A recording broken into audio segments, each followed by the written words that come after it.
কিন্তু দৌড়ে যায় নামাজ ধরা যাবে?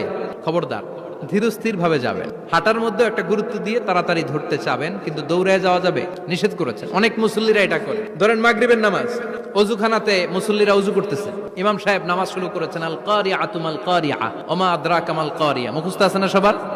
মুসল্লি মনে করতেছে অজু হয়েছে আমার অর্ধেক, এখন যদি তাড়াতাড়ি অজু না করে দৌড় না দেই রাকাত পাওয়া যাবে? রাকাত পাওয়ার জন্য দিছে দৌড়। মসজিদে হচ্ছে টাইলসের মসজিদ, পিছলায় পয়রা মুসল্লি একদিকে, লুঙ্গি আরেকদিকে। আছে না নাই? আমার কাছে খবর আছে এরকম পা ভাঙছে অনেকের।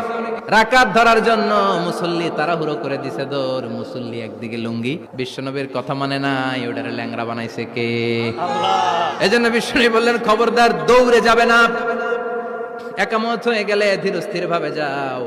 কেননা দৌড়ে দৌড়ে আপনি কার দরবারে যাবেন? উনি তো সব রাজার বড় রাজা, মহারাজা। মহারাজার দরবারে তাড়াহুড়ো করা যায় নাকি?